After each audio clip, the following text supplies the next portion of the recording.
जय हिंद प्यारे बच्चों, आप सब स्वस्थ हैं। उम्मीद है आप अपना दैनिक कार्य सुचारू रूप से कर रहे हैं।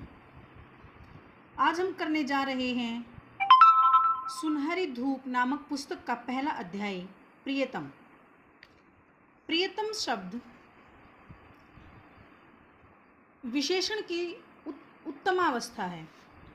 विशेषण की 3 अवस्थाएं होती हैं: मूलावस्था, उत्तर अवस्था और उत्तमावस्था।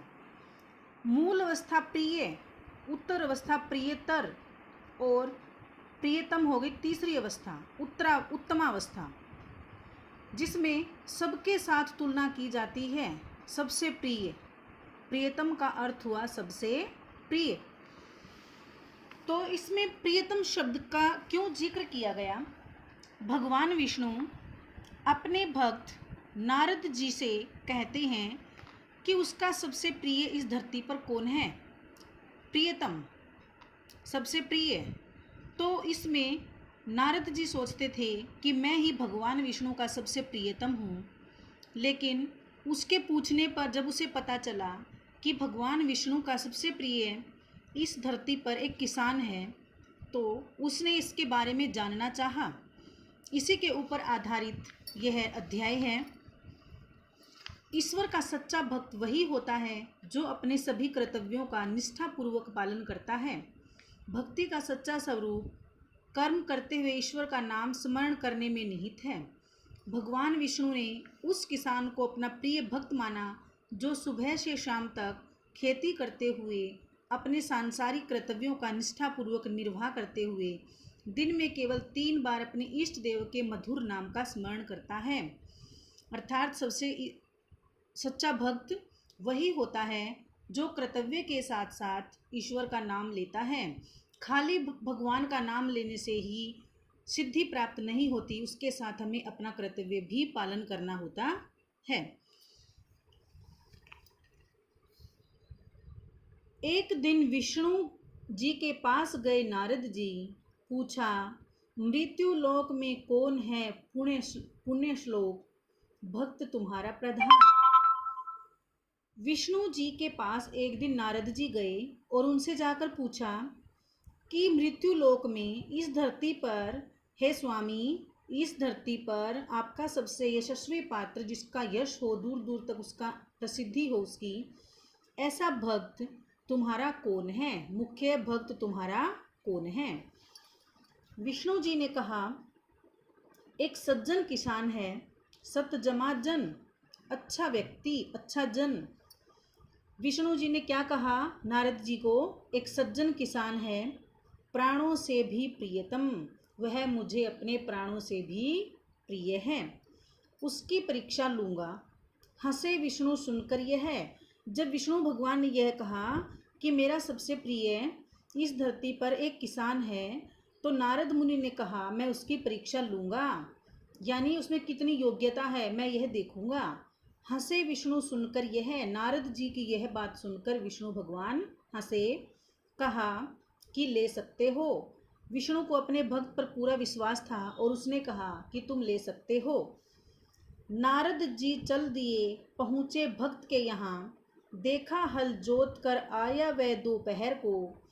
नारद जी किसान जी के पास गए और वहाँ जाकर देखा, हल जोत कर आया वह दोपहर को। दोपहर, दोपहरों का समूह, द्विगु समास हो गया, दोपहरों का समूह। तो नारद जी ने यहाँ पर क्या देखा? वह किसान हल जोत कर आया है दोपहर को, खेत में हल चलाकर सुबह गया था, सुबह से हल चलाकर दोपहर को वह अपने घर वापस आया है। दरवाजे पहुंचकर राम जी का नाम लिया। जैसे ही वह अपने घर के दरवाजे पर पहुंचा तो उसने राम का नाम लिया। स्नान भोजन करके फिर चला गया काम पर। उसके बाद उसने स्नान किया, भोजन किया और फिर दोबारा अपने काम पर चला गया। शाम को आया दरवाजे, फिर नाम लिया। शाम को उसने आकर दरवाजे पर फिर राम जी का नाम लिया। प्रातः काल चलते समय एक बार फिर उसने मधुर नाम स्मरण किया। सुबह के समय भी जब किसान अपने काम पर जाता है तो भगवान का नाम बड़े मधुरता से, बड़े प्रेम से लेता है। बस केवल 3 बार नारद चकरा गए। 3, इससे इस पंक्ति से आप क्या समझे?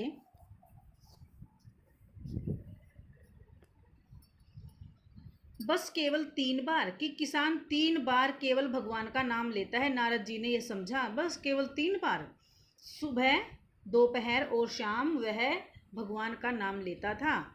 नारद चकरा गए। चकरा गए मतलब आश्चर्य में पड़ गए, हैरान हो गए। किंतु भगवान को किसान ही यह याद आया, मतलब 3 बार तो यह भगवान का नाम लेता है सिर्फ, फिर भी भगवान को किसान का ही नाम क्यों याद आया? इस धरती पर भगवान को किसान ही अपना प्रियतम क्यों लगा? गए विष्णु लोक। आश्चर्य से भरकर नारद मुनि कहाँ गए? विष्णु लोक में भगवान विष्णु के पास गए। बोले भगवान से, देखा किसान को दिन भर में 3 बार नाम उसने लिया है। और जाकर क्या बोले भगवान विष्णु से कि आपके किसान को, आपके प्रिय भक्त को मैंने देखा है, उसने 3 बार दिन में आपका नाम लिया है। बोले विष्णु, नारद जी आवश्यक दूसरा एक काम आया है, तुम्हें छोड़कर कोई और नहीं कर सकता। तो उसकी बात का उस समय विष्णु जी ने उत्तर नहीं दिया और उसको बोले कि नारद जी एक जरूरी काम मुझे याद आया है और उस काम को केवल आप ही कर सकते हैं और कोई भी उस कार्य को नहीं कर सकता है। साधारण विषय यह है, साधारण सी बात यह है, बात को विवाद होगा, मतलब जो बात तुम मेरे से पूछना चाहते हो, जो उत्तर तुम जानना चाहते हो, वह आप बाद में पूछें, पहले आपको मेरा यह आवश्यक काम करना होगा, तब तक यह आवश्यक कार्य आप पूरा करें। क्या कार्य था? तेल पूर्ण पात्र यह है, लेकर प्रदक्षिणा कर आइए भूमंडल की। प्रदक्षिणा मतलब उसके चारों ओर चक्कर लगाना, भूमंडल की, इस धरती की। तो क्या काम दिया नारद जी को भगवान विष्णु ने कि एक तेल से भरा हुआ बर्तन उसको दे दिया और बोले इस बर्तन को लेकर आपने पूरी धरती का चक्कर लगाना है। ध्यान रहे सविशेष, और मुख्य रूप से यह ध्यान रखना है एक बूंद भी इससे तेल न गिरने पाए। जब आप भूमंडल की परिक्रमा कर रहे होगे, उसका चक्कर लगा रहे होगे, तो एक बूंद भी तेल की नीचे नहीं गिरनी चाहिए। लेकर चले नारद जी आज्ञा पर धृत लक्ष्य, एक बूंद तेल उस पात्र से गिरे नहीं। जब नारद जी उस पात्र को लेकर चले आज्ञा पर धृत लक्ष्य और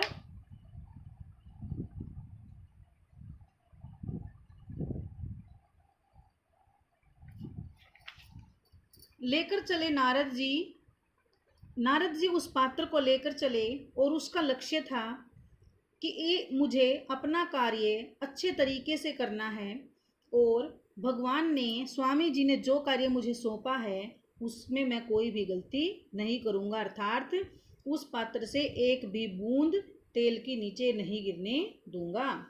योगी राज जल्द ही विश्व पर्यटन करके लौटे बैकुंठ को।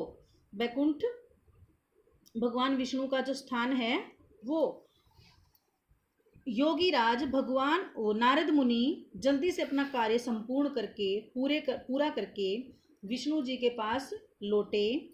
तेल एक बूंद भी उस पात्र से गिरा नहीं, उल्लास मन में भरा था। उत्पलस लास मतलब उसने अपना कार्य अच्छे तरीके से किया है और उस पात्र से एक बूंद भी तेल नीचे नहीं गिरा।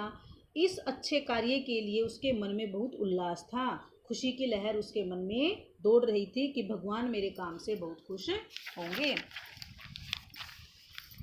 यह सोचकर तेल का रहस्य एक अवगत होगा नया।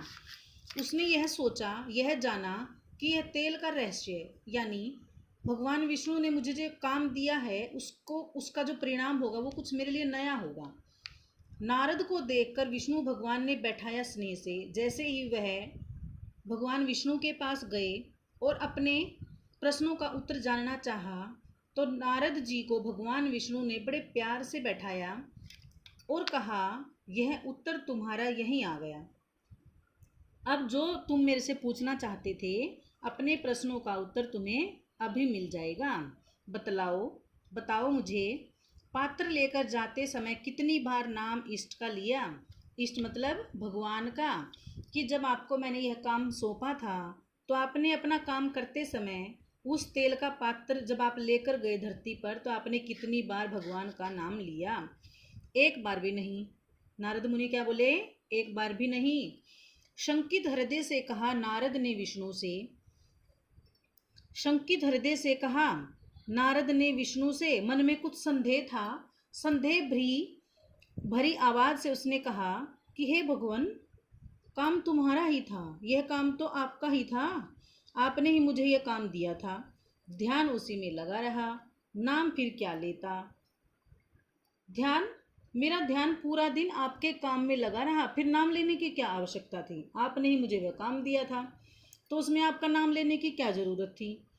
विष्णु ने कहा नारद, उस किसान का भी काम मेरा दिया हुआ है कि उस किसान को, जो किसान धरती पर सुबह शाम दोपहर काम करते हैं, पूरा दिन खेतों में काम करते हैं, वो काम भी मैंने ही दे रखा है, मेरा ही दिया हुआ है। उत्तरदायित्व कई लादे हैं एक साथ, मतलब उसकी जिम्मेदारियां एक साथ बहुत हैं। सबको निभाता और काम करता हुआ वह अपने सारी जिम्मेदारियों को निभाता भी है, अपना काम भी करता है, और इन सबके साथ साथ नाम भी वह लेता है, और इन सबके साथ वह मेरा नाम दिन में 3 बार लेता है। इसी से है प्रियतम, इसी से वह मेरा सबसे प्रिय है। नारद लज्जित हुए। नारद को अपने प्रश्नों का उत्तर मिलते ही बड़ी लज्जा आई, और उसने सोचा कि किसान अपना कार्य करते हुए भी भगवान को याद करता है, और मुझे एक दिन यह काम मिला और मैं भगवान को ही भूल गया, तो इसलिए भगवान विष्णु को वह किसान सबसे प्रिय है। इसी से वह लज्जित हो गए और कहा यह सत्य है, मतलब अपनी बात को स्वीकार कर लिया। जो उसके मन में संदेह था वह दूर हो गया, और उसने भी मान लिया कि किसान ही भगवान विष्णु का प्रियतम है। तो प्यारे बच्चों, ध्यान से सुनेंगे और दिए गए प्रश्नों के उत्तर देंगे। धन्यवाद।